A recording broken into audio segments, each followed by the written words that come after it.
Shalom.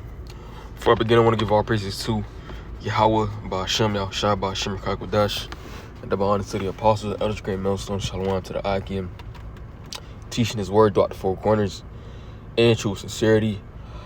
Back with another lesson. Alright, through the spirit, probably Yahweh, Ba'ashem, Yahushua, the one is edifying unto the elect. Okay. And the true name of God is Yahweh, which means he is, and the name of his son, who we are meant to worship and give praise to, is Yahweh Shai, okay, which means he saves or he delivers. Okay, those are their true, names. Okay, but going into the topic of this lesson, as you can see, this lesson not gonna be too long. But as you can see from the the topic or the article from Unilad, it says Harvard scientist says mysterious object aiming at Earth is not natural, after pointing out one major issue. Alright, and we know, that Esau would, claim these vehicles to be, UFOs. Like it says here, is it a UFO? Unidentified flying object. Okay, but it's really, the chariots of Yahweh Ba'ashem Yahushai. Esau, he really sees chariots, all the time, because he has his technology, looking out into the heavens and etc. But this article, it caught my attention, when I was reading it. Okay, because we know it's the chariots of the Lord. Now, as you can see, there's been more, sightings, of the chariots. Okay, ultimately a sign, for us that, the Lord, chariots is here, the Lord is watching, because the chariots, are used to, as the vehicles of the angels and to do the will, the bidding of the Yahweh Ba'ashem Yahushai.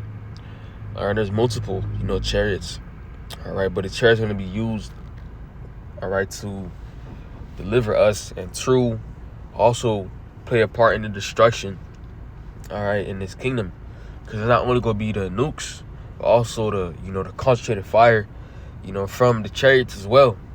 But I'm gonna start with this Psalm 68:17.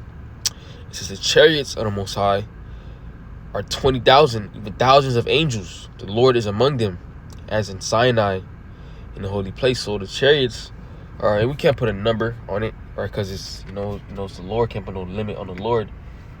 Just know it's a lot. It's a lot of chariots. Okay, more than 20,000, because you can't put no limit. Okay, but these are the vehicles that the Lord uses, that the angels use, I should say. But the Lord uses them as well. Okay, he sends out his angels, to do, to fulfill his will, basically. And they're able, to travel, through this, through this heaven, through our atmosphere, through, space, like what they call space, the second heaven, and etc. All right. I'm gonna get 2nd Ezra 13:1. It says, and it came to pass after 7 days, I dreamed a dream by night. This is Ezra's. Having a vision. It says, and lo, there arose a wind from the sea that removed all the waves thereof. And this is a very important, because as I said, they're able to travel through, this atmosphere and also through space.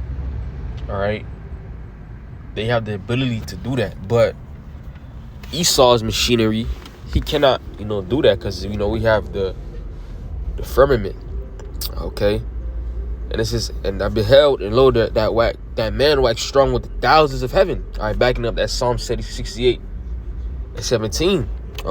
The Lord has an army, and those chariots are amongst his army. And we see these chariots on a daily basis. When we on Saturday, throughout the week. Esau see them all the time. Now they're talking about something is not natural. No, it's not. Because these are the vehicles of the Lord. And when he turned his countenance to look, all things trembled that were seen under him. Okay, and whensoever the voice went out of his mouth, they burned that heard his voice, like as the earth felleth when it filleth the fire. Okay, so when it talks about out of their voice went out, all right, he's talking about that concentrated fire from the chariots. Okay, and it said they burned. And it's not talking about literal, like the fire coming out of somebody's mouth, but you know that again, that concentrated fire.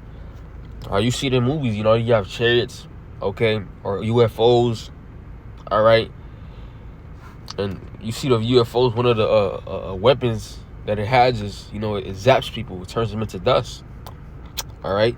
It says, after this I beheld, and lo, there was gathered together a multitude of men out of number from the four winds of the heaven to subdue the man that came out of the sea. All right, that man is talking about Yahushua, you know, because this is going to the return of Yahushua, this chapter, because Yahushua returns, okay, who the world calls Jesus is not his name, it's Yahushua. When he returns, all right, he's not coming, all right, in a fashion that these people think he's coming back, all right. He's coming to judge the earth and to save the elect, all right, throughout the earth, okay. So when you see Yahushua coming with these thousands, all right, of angels and chariots, okay, it's ultimately to, you know, to judge and to go to war with these different nations, because these different nations, all right, it's really, you know, what Esau, Edom, all right, they have, well, they think they have an army to fight against Yahushua, but it's only going to be to their fail, all right. When you read Revelation 12, it tells you, all right, Michael and his angels fought against the dragon and his angels.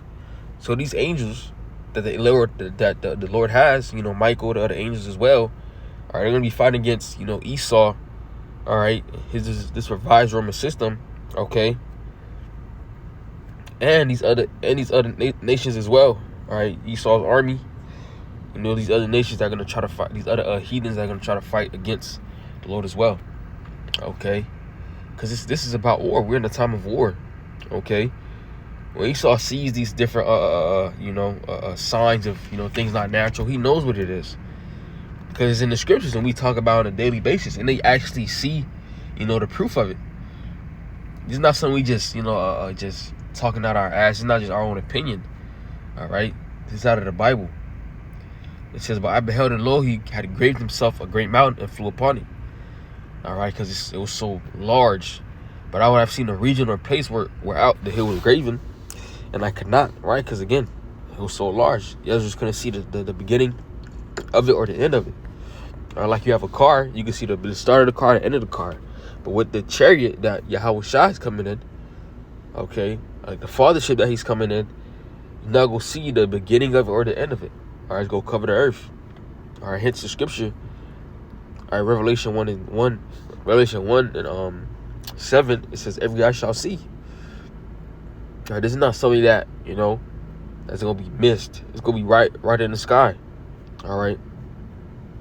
It says, and after this I beheld, and lo, all that which were gathered together to subdue him were so afraid, and yet there's fight. So even though, all right, when Yahshua returns in the midst of World War III, all right, these nations are going to be scared. Their armies going to be scared, but they're still going to fight. Okay, because the Lord is going to put the spirit on them to fight. All right. And lo, as he saw the violence of the multitude that came, he neither lifted up his hand, nor held sword, nor any instrument of war. But I only saw that he sent out of his mouth, as it had been a blast of fire. There go again. Right, out of his mouth, that blast of fire. And out of his lips, a flaming breath. And out of his tongue, he cast out sparks and tempests. And they were all mixed together. And the blast of fire, the flaming breath, and the fire, like in the great tempest, and fell with violence upon the multitude which was prepared to fight, and burned them up every one, so that upon the sudden of an innumerable multitude nothing was to be perceived, but only dust and smell of smoke. When I saw this, I was afraid. So, all right, these nations are going to try to fight against Yahushua, but at the end of the day, all right, you know, they're finna get zapped. You know, simple as that concentrated fire go turn them into dust. Because Esau can't beat, all right, the Lord's army. All right, the Lord is a man of war. He's an expert of war. Like you got Kratos, they call him the God of War. The true God of War is Yahweh Shema Shai. And people go see it. or how quick and devastating the Lord's go, judge, all right, these nations' armies, okay? Mainly Esau's army. All right, but I want to go to Isaiah 66:15. It says, "For behold, the Lord Yahweh come with fire, and with chariots like a whirlwind, to render his anger with fury, and his rebuke with flames of fire." So again, the Lord's coming with them chariots, to set people on fire, to zap them, to turn them into dust. It says, "For by fire and by his sword, with the Lord Yahweh, people all flesh, and then the slain of the Lord Yahweh shall be many." All right, so when we see these chariots, we rejoice, but when Esau sees these chariots, all right, he's fearful, because they don't know what it is, calling it not natural. What is that? All right. Okay, and I'm going to show you, all right, their fear in this chapter. All right. I'm not going to read the whole chapter. I'm going to read just a little bit. I'm going to skip to the point I want. It says, "At any time a large object flies through space, it is seen lurking around our tiny planet. People immediately speculate whether it might be the work of extraterrestrial creatures. Is it a UFO or perhaps an ordinary space rock? Usually there are only two answers people have for anything floated around in the abyss, and it is, all right, the chariots. All right. Okay, I'm gonna skip down. Where's that?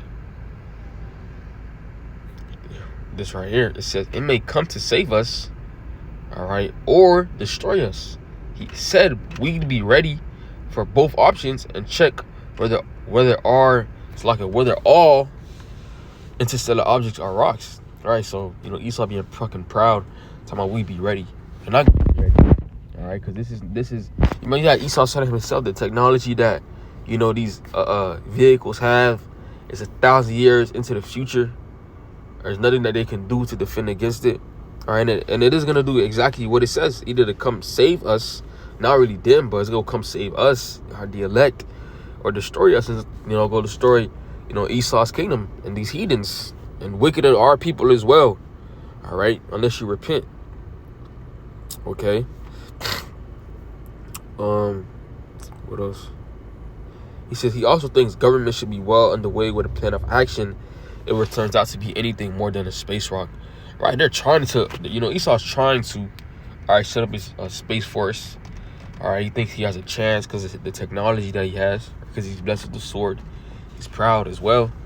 All right, but at the end of the day, you cannot prepare, for what the Lord is going to do, all right, to your army.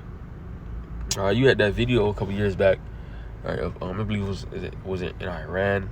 They were trying to shoot down the chariot. All right, you had the chariot just zooming across, all right, just dodging the bullets, or bullets just going right through, not doing no damage, or just, whatever the case. All right, just to show you the technology that the Lord has. All right. Okay.